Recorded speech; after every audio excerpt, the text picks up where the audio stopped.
उठा करके टांग दिया, और जब टांग दिया कांटों पर तो छटपटा करके उस ओट कीड़ा का प्राणांत हो गया। मुनिवर, वही कर्म का फल है, पाप का फल है कि तुम सूली पर चढ़ाइए। इसलिए याद रखना भैया, अहिंसा परमो धर्मः। हम लोग जो हिंसा करते हैं, पाप करते हैं, उसका परिणाम भोगना पड़ेगा। कि सर्पयंग भ्रष्ट हो तो गुरु की जो निंदा करे, और घोर कष्ट हो तो सदा पर की निंदा गाये से। और यंधी लूल हो तो जीवनों के मारन थे, और बनते विनाश होत ब्राह्मण का सताये से। इसलिए याद रखना, कर्म का फल भोगना पड़ता। संसार में कोई ऐसा व्यक्ति नहीं है कि कर्म का फल न भोगे। मुनिवर, उन्हें बचपन में जो पाप किया था, इसलिए सूली पर चढ़। सुनते ही मांडव मुनि को लगा क्रोध।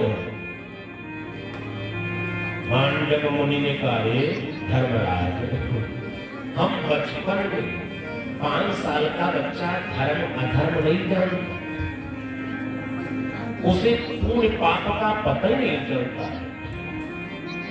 और भूल से हमसे इतनी बड़ी गलती हुई छोटी सी, उसका इतना बड़ा भयंकर परिणाम। इसलिए क्रोध में आकर के धर्मराज को श्राप दे दिया, सुकृतम भविष्यति, जाओ मृत्यु लोक में तुम दासी पुत्र बन करके पैदा हो। इतना विचार करो, इतने तपस्वी अपने कर्म के को नहीं नष्ट कर पाए। धर्मराज को तो श्राप दे पाए, लेकिन छोटा सा पाप भी नहीं खत्म कर पाए। इसलिए याद रखना भैया, हम जो भी कर्म करते हैं पूर्ण पाप, वो हमारे पीछे लगा परछाई जैसे दिखाई तो पड़ता नहीं। हम लोग सोचते हैं ना कि ऐसा पानी पीते हैं कि भगवान भी नहीं जानता। लोग पाप कर्म करके भूल जाते हैं, लेकिन वो पाप कर्म हो या पुण्य कर्म हो, पीछे पीछे लगा रहता है। मांडव मुनि के कारण से वही धर्मराज दासी पुत्र विदुर बन गया है। 100 वर्ष के लिए आए थे। जब धर्मराज का पद खाली हो गया, देवताओं ने आर्यमा देवता को धर्मराज का पद दे दिया कि तब तक तुम देते। उस दिन से भाई बड़े धर्मात्मा, भगवान को बहुत पूजा पाठ करो। देखो, धर्म दोनों तरफ है, पांडवों की तरफ भी और कौरवों की तरफ। बड़ी आश्चर्य की बात, जब कौरवों की तरफ भी धर्मराज विदुर जी रहे और पांडवों की तरफ भी धर्मराज की दृष्टि रहे, तो फिर पांडव लोग क्यों जीते? भाई कौरवों को भी जीतना चाहिए। धर्म धर्म एक तरफ धर्म का सम्मान होता है और दूसरी तरफ धर्म का अपमान होता है। लिखा है धर्मो रक्षते रक्षिता। जो व्यक्ति धर्म का सम्मान करेगा, धर्म का पालन करेगा, धर्म उसकी रक्षा करेगा, और जो धर्म का अपमान करेगा, धर्म उसकी रक्षा नहीं करता है। पांडवों ने धर्मराज को देखो ना, धर्मराज युधिष्ठिर जो कहते हैं, चारों भाई हाथ जोड़े खड़े हैं। ये चारों भाई आज्ञाकारी न होते ना, तो ये धर्मराज युधिष्ठिर जुआ खेल सकते थे नहीं, भाई विद्रोह कर लेते। 4 में 1 कर्म हो जाते, धर्मराज क्या करते? लेकिन देखो कितना सम्मान। ठीक है भैया, आप अन्याय करते हो, आपको बड़े से कोई बोलने वाला, यहाँ तक घरवाली को चोट लगा दे, लेकिन चारों भाई कष्ट में कुछ बोले। इतना बड़ा सम्मान भाइयों, इतना बड़ा प्रेम। बड़ा भाई कुछ डांट दे, गाली कुछ भी कह दे, छोटे को सहन करे। आज तो ये कल को उल्टा हुआ, कोई कुछ भी कह दे, आदमी को बर्दाश्त करनी है, सहने का सामना करने, छोटे बड़े का विचार है। आज तो कलयुग है भाई, सासू बोलने में डरती है पतोहू को, इसलिए आप कभी तो सास लोग पतो बनी रहती है, जो जेठानी है देवरानी कहते रहती, इसलिए वो अपने देवरानी बनी रहती। तो मेरे घर चले भाई, शांति रहे घर में। इसलिए बुद्धिमान आदमी होता है उस पर दृष्टि करेगा कैसे रूप से। इधर धर्मराज विदुर बन के रहे हैं। अब तक हम यहाँ प्रवेश करते ही विषम बाबा ने देखा, ये घर में पितामह है, कि पांडवों में कौरवों में कुछ मतभेद हो रहा है, परिवार में मतभेद होना प्रारंभ हो जाए, कलह। याद रखो, ऐसा हो कि कोई घटना घट जाए उससे पहले विभाजन कर देते, बांट दो, धन जमीन बांट लो, लेकिन हृदय नहीं बांटना चाहिए, मन नहीं बांटना। विभाजन कर रहे, आधा पांडवों को आधा कौरवों को दे, लेकिन दुर्योधन की कृष्णा तो नहीं। दुर्योधन पांडवों का जब राज्य देखता था, जया का इतना सुंदर राज, इतना सुंदर मैदानों का बनाया हुआ महल, बहुत अच्छा। मामा सुनी, यदि पांडवों का राज मिल जाता तो अखंड राज, इतना उसको लालच है। जबकि धर्मशास्त्र कहता है संसार में लोभा पापस्य कारणम, ये लालच पाप का कारण है। इसी कवच बड़ा सुंदर लिखा कि मच्छी की सहद पर और दोनों पैर अड़ाया, और धसते धसते धस गई, अरे लालच बुरी बलाए। लालच सबसे बड़ा पाप है, इसलिए नहीं करना। और दुर्योधन को लालच आ गया, अन्न कराने। शकुनी ने कहा, चिंता क्यों करते हो, हमारे पास ऐसी विद्या है कि हम कभी एक दिन में सब जीते। शकुनी ने जुआ खेलना पड़ा। याद रखना, हमारा धर्म शास्त्र कहता है किसी भी व्यक्ति को 4 काम नहीं करना। वो 4 काम क्या है? कहा तो तम पान स्त्रिया सोना और धर्मश्चतुर्विधा। 4 जगह अधर्म का विनाश रहता है, पाप का विनाश। दूतम जुआलय, जुआ नहीं खेलना चाहिए। पानम, मदिरा पान नहीं करना। वैश्यागमन नहीं करना। चौथा नंबर, जीवों का वध नहीं करना। लेकिन कलयुग में उल्टा होगा, जीवों का वध लोग करते हैं। विचार करो, भगवान ने तुम्हें क्या नहीं दिया है? 5 मेवा है, दूध है, दही है, मक्खन मलाई है। लोग रोते हैं, महाराज बड़ी महंगाई है। महंगाई कहाँ है? काजू बादाम 1000 रुपया किलो है, वैसे 7-8 से, लेकिन 1000 रुपया किलो काजू बादाम हम मानते हैं। लोग कहते महाराज बड़ी महंगाई। और पान पुकार गुटखा 5500 रुपया किलो है। और कलयुग वाले क्या करते हैं? पान पुकार गुटखा 100 पैकेट, 50 पैकेट खाते हैं, लेकिन 50 ग्राम बादाम काजू नहीं खाते हैं। और फिर कहते महंगाई। 5000 5500 रुपया किलो महंगा है कि 1000 वाला? खाते उल्टा है, 5500 वाला खाते हो, कहते महंगाई। और कैंसर बुलाते हैं। कुछ लोग कहते हैं भाई दूध 40 रुपया लीटर, दही 40-50, इसको लोग नहीं खाते पीते। क्या वो पीते हैं? 500 रुपया वाला लीटर, उसको पीते हैं जो फेफड़ा कर जाए। इसलिए लोग कहते हैं महंगाई। बोल मत करो। इधर प्रियात्मा बंधु, शकुनी ने छल किया, जुआ खेला, और जुआ में पांडवों का सब कुछ जीत लिया। राज, उस खजाना धीरे धीरे एक भाइयों को जीता। अंतिम में 5 भाई बाहर गए। शकुनी ने हंसा, महाराज धर्मराज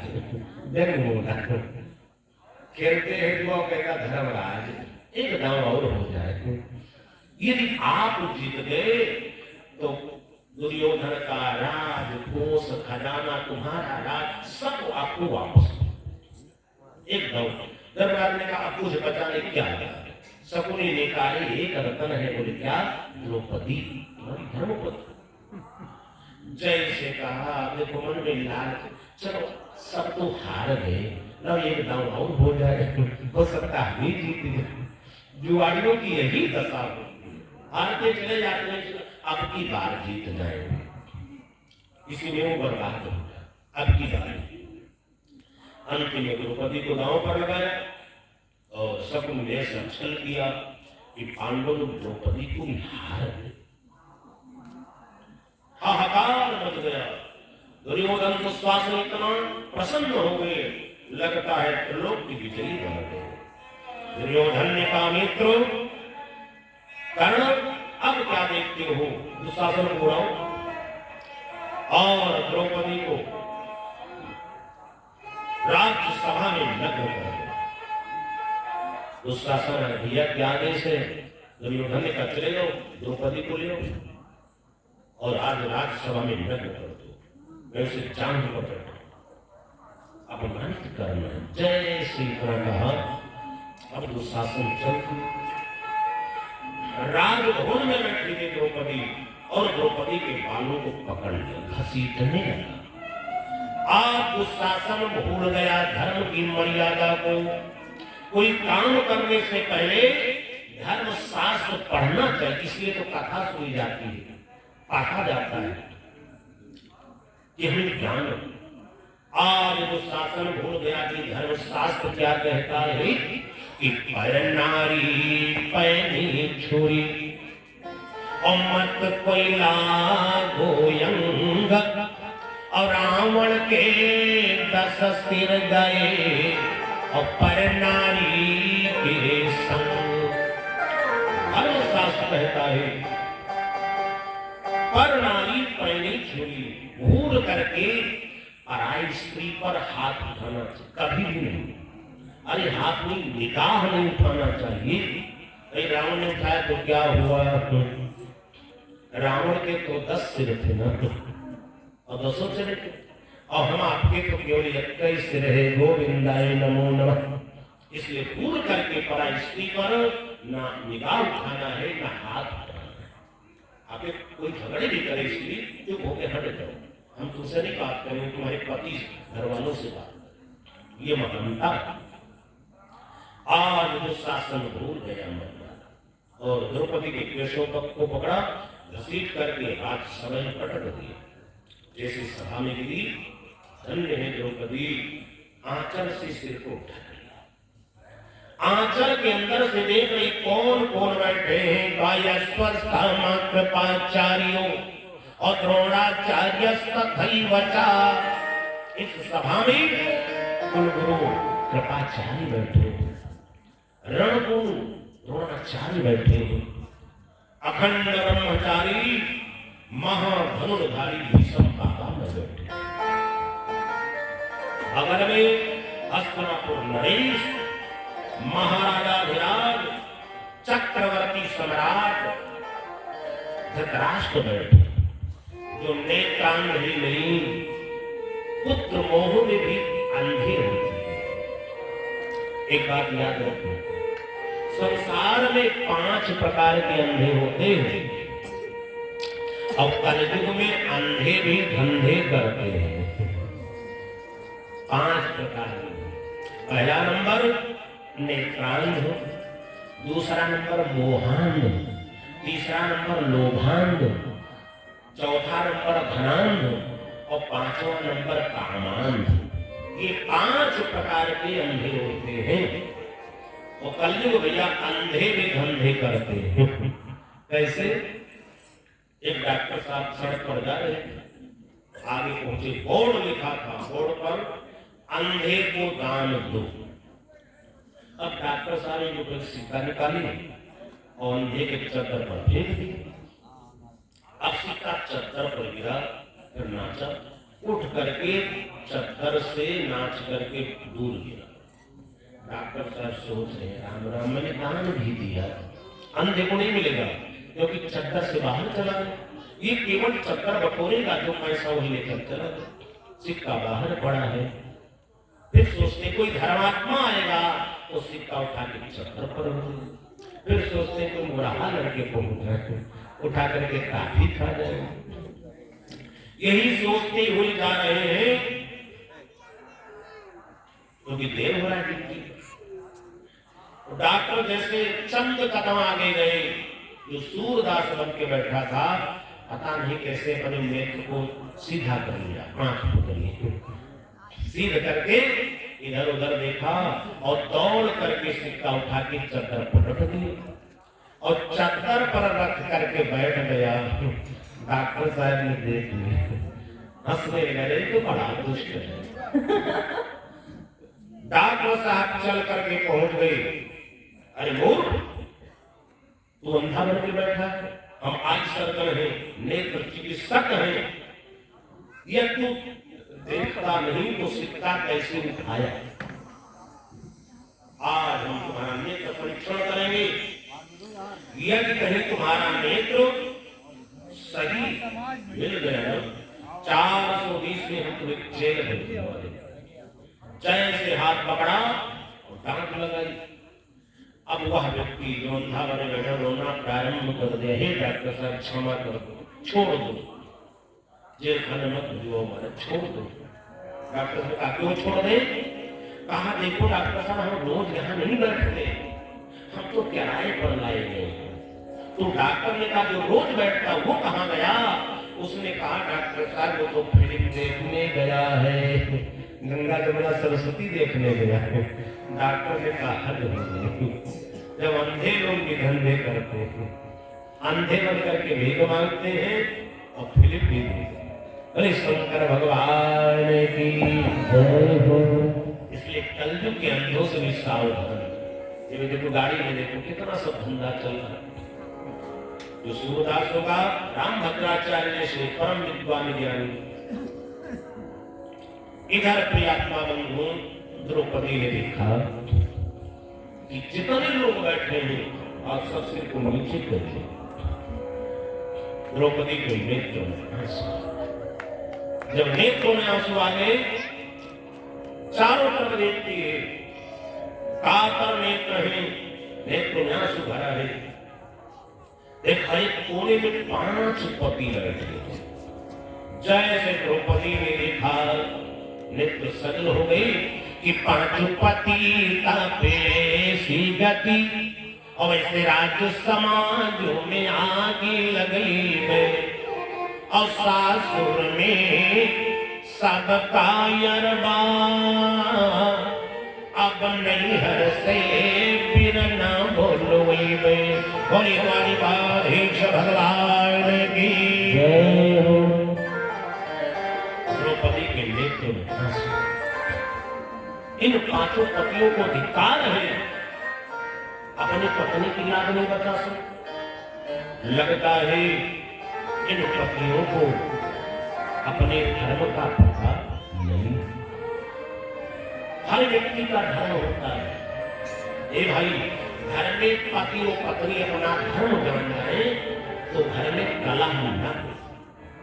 द्रौपदी ने कहा लगता है ये पतियों को अपने धर्म का पता ही नहीं कि पति किसे करे।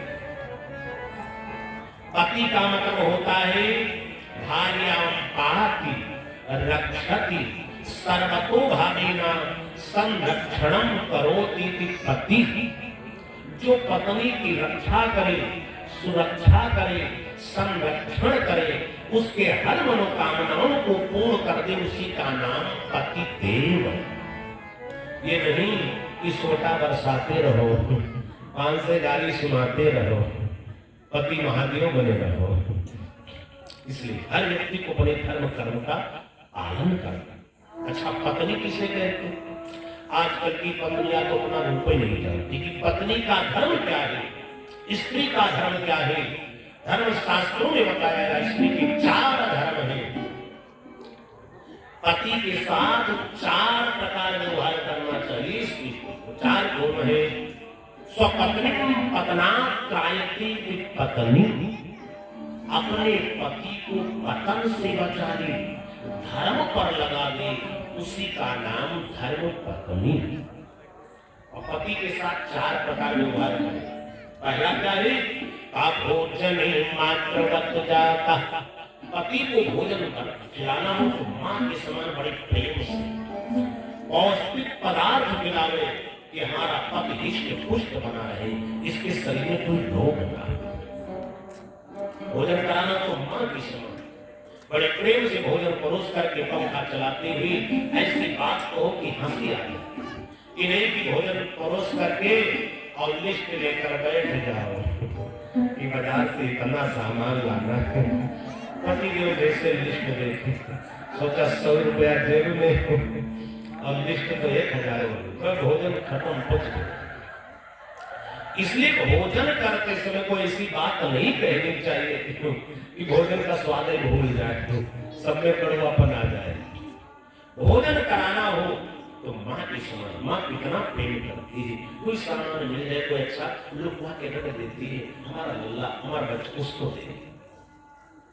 माँ का कितना प्रेम करती, ये तुम्हारे खिलाती मामा का कोर है नाना, कितना प्रेम। इसलिए भोजन कराते समय माँ का रूप धारण करना। अब भोजन में मात्र जाता। अब दूसरा रूप क्या है? घर का काम कार्य करना हो, नौकरानी दासी के दौड़ के सारा काम करना चाहिए।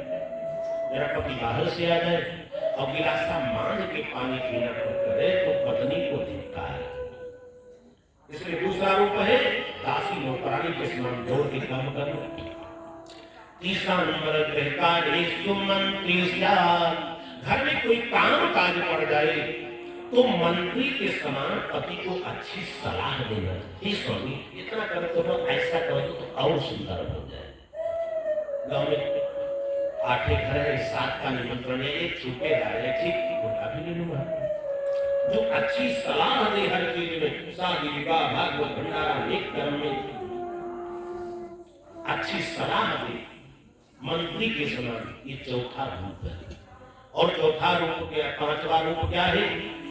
चौथा रूप बताया गया भोगेश्वरंभा, पति को प्रसन्न करने के रंभा उर्वशी के समान आचरण करना।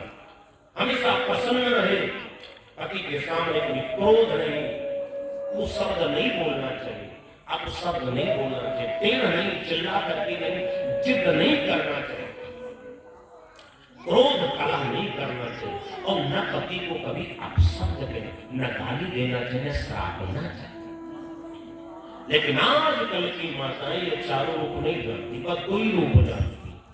प्रसन्न हो जाए तो चंद्रमुखी और नाराज हो जाए तो ज्वालामुखी। काली जी का रूप धारण कर और पति को भी नहीं छोड़ती है। रिसलात गया तो क्या ऐसा श्राप देती पति को, ही नहीं कहती जाओ हरते रही, कहती जाओ रात्रि हो जाए, 3 दिन में सब निपट जाए, काम खत्म हो जाए। शंकर भगवान लेकिन पति में वो परमेश्वर, स्त्री को पति का अपमान नहीं करना। जैसे तुम्हें पति मिल गया हो कि धरो गबस जड़हीना और अंध बधिर क्रोधी दीना, चाहे जैसा पति हो, पति में वो परमेश्वर। अब पति और पत्नी दोनों अपना धर्म जान जाए तो घर में कभी लड़ाई नहीं ना। अपने धर्म का वो पालन करें, अपने धर्म का वो पालन। घर में सुख शांति राम राज्य। घर में कला उसी घर में होता है जहां पति पत्नी को धर्म का पता ही नहीं, भाई भाई को धर्म का पता ही नहीं, पिता पुत्र को धर्म का पता ही नहीं। हर व्यक्ति अपने धर्म में रहे तो घर में राम राज्य, और जैसे धर्म से भटक जाता है घर में रावण राज, मुंह का लाल। द्रौपदी ने देखा लगता है पति लोग अपने धर्म को भूल गए। आज हमारी ये 10 और 5 पति साधारण नहीं है, महारथी है। अर्जुन जैसा गांडीवधारी, भीम जैसा गदाधारी, नकुल सहदेव जैसा तलवारधारी, युधिष्ठिर जैसा भालाधारी कौन होगा? इसलिए द्रौपदी के नेत्र में आंसू, और उस समय द्रौपदी ने भगवान का ध्यान किया कि यदा सभायां कुरदेव देव्या अकेशाभिमर्शं धृतराष्ट्रपुत्रः। उस समय द्रौपदी के नेत्रों में आंसू और भगवान का ध्यान किया द्वारिकाधीश था। इन द्वारिकाधीश तुम्हारी प्रतिज्ञा थी क्या कि सक्र प्रपन्नाय अवतरास्मिति चयाचते अभयं सर्वभूतेभ्यो ददाम्येतव्रतं मम। हे भगवान, आपकी प्रतिज्ञा थी, जो एक बार रो करके वो पुकारता है उसकी मैं रक्षा करूं। आज अपनी प्रतिज्ञा कहां भूल गए हो? द्रौपदी के नेत्रों से आंसू गिरते हैं और द्रौपदी भगवान को पुकारना प्रारंभ कर दिया। उस समय सभा की दशा देखो। किसी कवि ने बड़ा अच्छा लिखा कि धर्म ध्वजा मिल गई धूल में और धर्मधारी का धीर चला और दुखी द्रौपदी का दुशासन जिस दम कंचन तीर चला। दुखी द्रौपदी का दुशासन जिस दम कंचन तीर चला। दुखी द्रौपदी का दुशासन जिस दम कंचन तीर चला।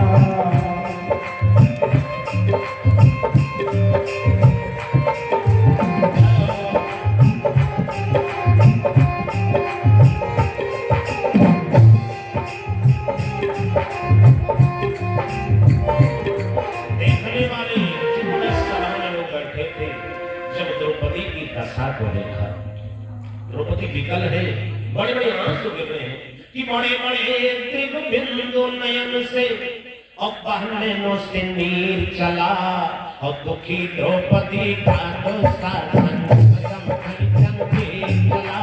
दुखी द्रौपदी का दुशासन जिस दम कंचन तीर चला। दुखी द्रौपदी का दुशासन जिस दम कंचन तीर चला।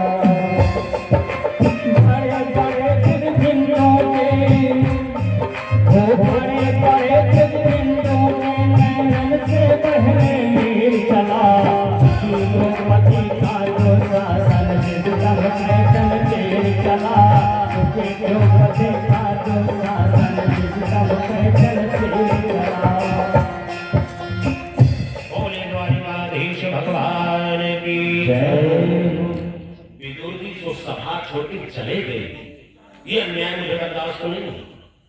और इधर द्रौपदी विकल हो गई, भगवान को पुकारना प्रारंभ कर दिया।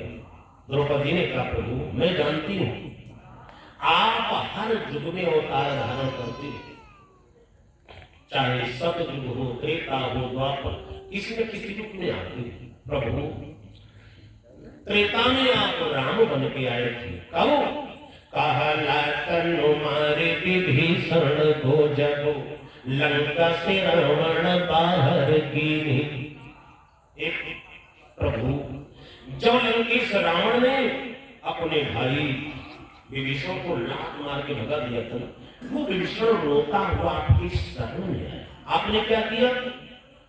उसी क्षण में विभीषण को लंकापुरी का राजा बना दिया। इतने दयालु हो महाराज। और आप याद करो महाराज, जब प्रहलाद पर विपत्ति हुई तब आपने क्या किया कि रूप कियो नरसिंह को तो और प्रहलाद उठाई के गोदी में लीना। जब प्रहलाद पर विपत्ति पड़ी तब आप हम में से प्रकट होकर के नरसिंह भगवान बन गए।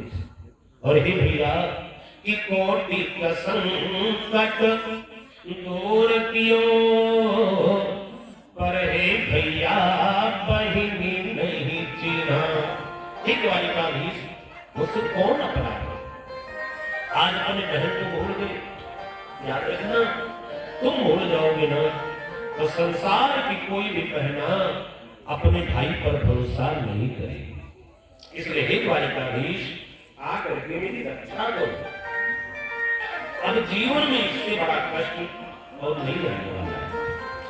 रो करके द्रौपदी ने कहा, कन्हैया ये जितने राजा लोग हैं उनकी दशा तो देखो, हमको देख करके ये लोग क्या करते हैं? कहा आंखें करे रत मोछ मोरे रत। हमको देख करके कोई तिरछे देख रहा है, कोई मोछ हट रहा है। और आपी के निरेख सुनाही और देखा जो है हमारे बोरिया ओ करे बरिया को देखा सुनाई सासू जेठानी खड़ी देवरानी और दुशासन को रोकत नहीं और हे बिरना हमारे ऊपर और फटी उठतिया को फेंकत नहीं।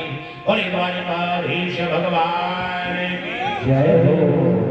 द्रौपदी ने कहा भैया राजसभा में बहुत लोग खड़े हैं, बहुत स्त्रियां भी खड़ी हैं, सासू जेठानी सब खड़ी हैं, हमारे ऊपर कोई फटाहा वस्त्र भी फेंकने वाला ये भैया फेंकने तो जाने दो। आज दुशासन को कोई मना करने वाले है, दुशासन क्या करे। इसलिए ही द्वारिका रही कहा द्रौपदी च परित्राता। द्रौपदी ने कहा द्वारिकाधीश अब केवल आपका भरोसा बचा है, क्योंकि ये जितने राजा बैठे हैं उनके मन में एक बात है। क्या बात है? द्रौपदी ने भगवान से कहा कि नंदयमी सब देखनो चाहे। जितने राजा हैं सबके मन में एक बात है, ये द्रौपदी की साड़ी खींच जाए, लाज चली जाए। सब यही सोचते हैं कि नंगी हमें सब देखनो चाहे और खींचल धोती है चर्चावा और जानो न में बिना नाम मोरे भाग्य में और कैसन कावत विधानु रचावा। द्रौपदी ने कहा भैया हमारे भाग्य में क्या लिखा मुझे पता नहीं, लेकिन एक बात याद रहे एक बार का अब संसार में किसी का भरोसा नहीं। अंतिम में द्रौपदी ने एक बात ऐसी कहा यही द्वारिकाधीश कि खाली त्वहार भरोसा बचावा। और एक द्वारिकाधीश भगवान की जय हो। कहा दुशासन ने सुना, दुशासन ने हंस अरे पगली द्रौपदी कन्हैया को पुकारती है, वो कान्हा तेरी लाज बचाने में अरे जो चुरा करके माखन खाने वाला। देखो दुशासन भगवान की निंदा कर रहे हैं, जो चोरी करके मक्खन खाता था, गोपिकाओं का चीर चुराता था, वो तेरी रक्षा कहां कर पाए, इस सभा में नहीं आ सकता। जब भगवान की निंदा करने लगा तब द्रौपदी को लगा क्रोध, अरे दुशासन मेरे कन्हैया के बल को तू नहीं जानती। मेरे कन्हैया केवल माखन चुरा करके खाने वाले नहीं है, गोपिकाओं के साथ नाचने वाले नहीं।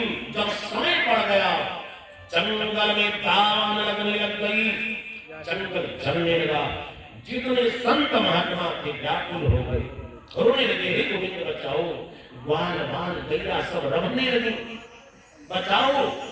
भगवान ने देखा सब जल जाएंगे, बस तत्काल वालों से कहा जल्दी नेत्र बंद करो। सबने नेत्र बंद किया, भगवान मुख खोल करके एक ही बार में जंगल की सारी दावान नगरी को पी गए। कोई मेरे भैया मक्खन खोया नहीं, अरे जंगल की दावानल अग्नि पी लिया। संसार में किसके माई के अंदर शक्ति है, इसके लाल के अंदर शक्ति है कि जलता हुआ अंगारा मुख में रख ले, और हमारे कन्हैया पूरे जंगल की अग्नि पी गए एक बार। इसलिए मक्खन खोया नहीं, दावानल पिया भी है। और तू कहती गोपिकाओं के नुकसान, अरे वो कन्हैया है जो काली नाग के फर पर नाच करने वाली, काली नाग नथलिया वहां चल रही थी। और जैसे दुशासन ने द्रौपदी के हाथ साड़ी को हाथ में लपेटना खींचने के लिए लपेटने लगा, अब तो द्रौपदी के धैर्य टूट गए। व्यक्ति दुख का भी एक सीमा हो। द्रौपदी घबरा, और द्रौपदी जब घबरा गई तो कहा द्वारिकाधीश से बात याद रखना, आज संसार में हमारा कोई दूसरा दुश्मन नहीं। कौन दुश्मन है? तब द्रौपदी ने कहना प्रारंभ कर दिया, द्वारिकाधीश कि त्योरा बनल बा हमार दुश्मनवा बिरन मोरे, अरे कन्हैया मोरे जल्दी आई होगी नाई बिरन मोरे जल्दी आई होगी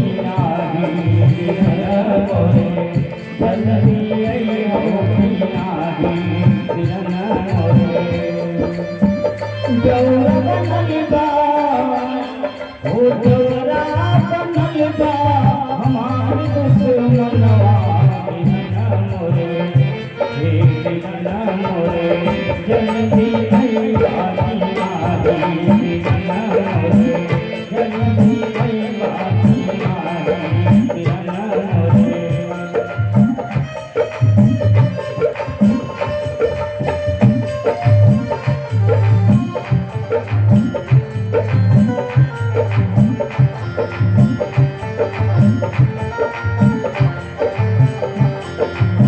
हमरा केहुना लागे सहैया हमरा केहुना लागे सहैया हमरा केहुना लागे सहैया हमरा केहुना लागे सहैया हमरा केहुना लागे सहैया हमके उधार करें वो हमके उधार करें सबके समनवा बिना मोरे जल्दी अइबो बिलारी बिना मोरे जल्दी अइबो बिलारी बिना मोरे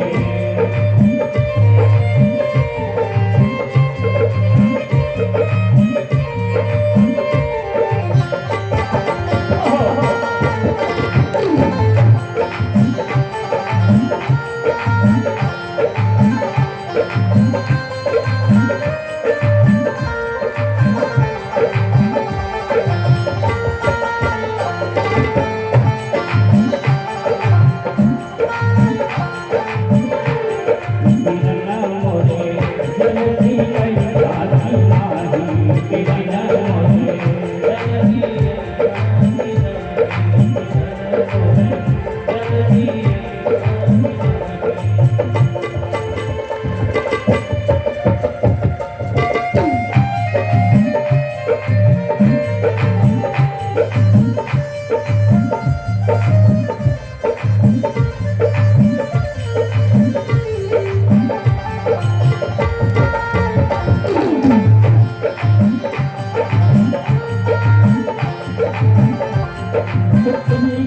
शासन को लगाई के शासन को लगाई के हमारी कोई सुन गई है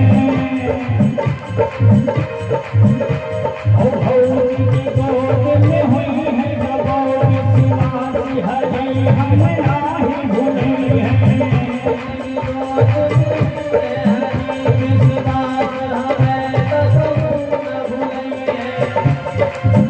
हरी भौरी की गोद में हुई है गौरी सिवासी हरी हम नाही भूली है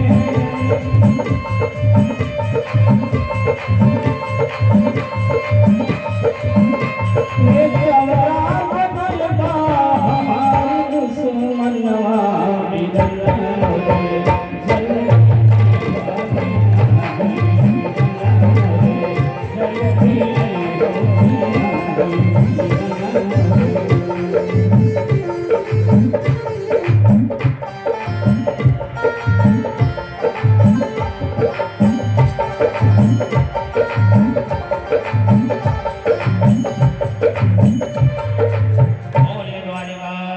भगवान की द्रौपदी ने जो करके कहा द्वारिकाधीश संसार में कोई दूसरा हमारा दुश्मन नहीं, हमारा सदा देवर है। इसलिए ही द्वारिकाधीश इस समय तो द्वापर है, कलयुग में घर में ही राक्षस पैदा हो जाए। और सही बात है, तो महाभारत में जो बैर हुआ करो पांडव एक दूसरे सदर भाई परिवार, कहा कलयुग में तो घर घर में ही राक्षस पैदा हो जाएंगे। घर घर में दुश्मन, अपने घर में दुश्मन हो जाएंगे। अपने घर में कौन दुश्मन हो जाएंगे?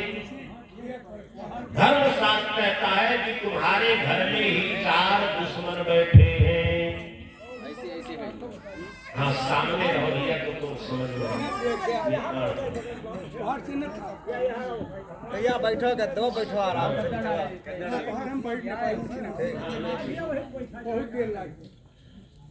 कहा कलयुग में घर में ही 4 दुश्मन रहेंगे।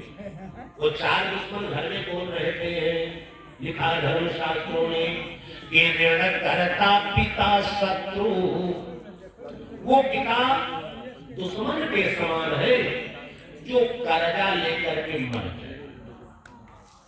कर्जा लेकर के खूब शराब मांस उड़ाता है, नाजायज फूकता है। इतना कर्जा ले लिया कि मरने के बाद तेरही नहीं भरी तो पहुंच गए रसीद लेकर। यदि कोई पिता कर्जा लेकर के मकान दुकान बनवाया, खेत खरीदा, तब वो पिता दुश्मन नहीं तो हितकारी। और जो पिता कर्जा लेकर के अय्याशी किया, भोग किया, शराब कबाब में उड़ा दिया ना, वो पिता दुश्मन के समान है। ये घर में 4 दुश्मन होते हैं। कहा माता जाव्य विचारणी, यदि माता आचरण ठीक नहीं, चरित्रहीन है, तो घर की माता दुश्मन है। तीसरा दुश्मन कौन है? कहा रूपवती भारिया शत्रु, पत्नी बहुत सुंदर हो, सुंदरता के साथ चंचल भी हो, चरित्रहीन हो, तो समझ जाओ ये घर का तीसरा दुश्मन है। और चौथा दुश्मन कौन है? का पुत्रा शत्रु पंडिता, और मूर्ख पुत्र मिल जाए, मानो घर का ही चौथा दुश्मन है। अब चारों मिल गए, पता नहीं कौन अटैक कर जाए। इसलिए अपने घर के दुश्मनों से ज्यादा सावधान रहना।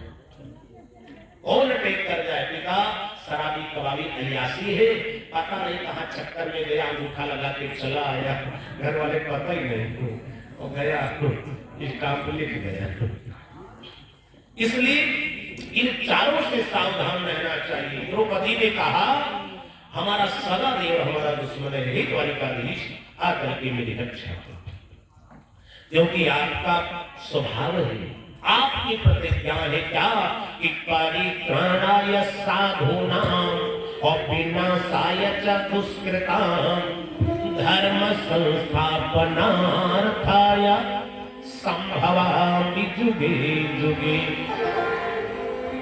आपका अवतार धर्म की रक्षा है, इसलिए हे द्वारिकाधीश अबला की लाज बचाओ, अगर की मेरी रक्षा करो।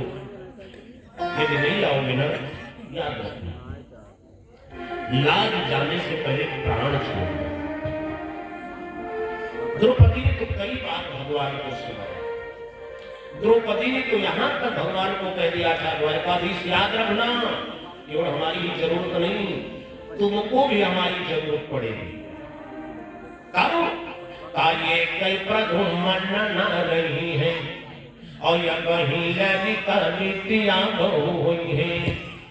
कानूनवर ने बता दिया था, मुझे पता है कि तुम्हारे घर में 16,108 रानियां, और प्रत्येक रानी से 10 पुत्र 1 कन्या, इतना परिवार। और घर में जब भाई के यहाँ लड़का पैदा हो तो बहन को बुलाना पड़ता है। जब बुआ जी आती है ना, काजल लगाती है, सोनी लिपती है, तब शुभ माना है। इसलिए द्वारिकाधीश याद रखो, तुम्हारी भी आवश्यकता पड़ेगी। अरे द्रौपदी उस दुख में पता नहीं क्या क्या वो रहना दे।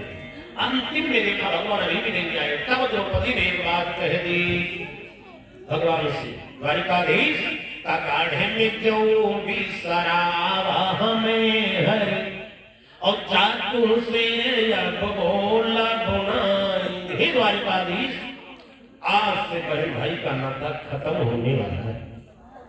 ये तो मेरी लाज नहीं बचाओगे ना। संसार की कोई भी बहन भाई पर भरोसा नहीं करे।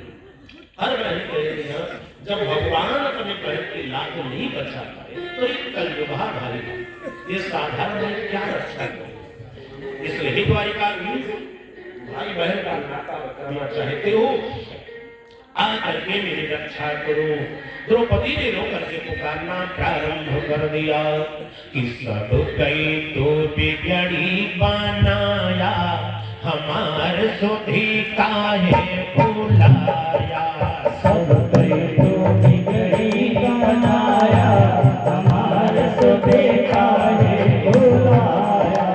सब लोग बोलेंगे सब कई तो बिगड़ी बनाया, हमार सुधे काहे बुलाया। सबकी तो बिगड़ी बनाया, हमार सुधे काहे बुलाया। काहे बुलाया प्रभु काहे को बुलाया। काहे बुलाया प्रभु काहे को बुलाया। जसता के लाल कहाया, हमार सुधी काहे बुलाया। हमार सभे काहे बुलाया।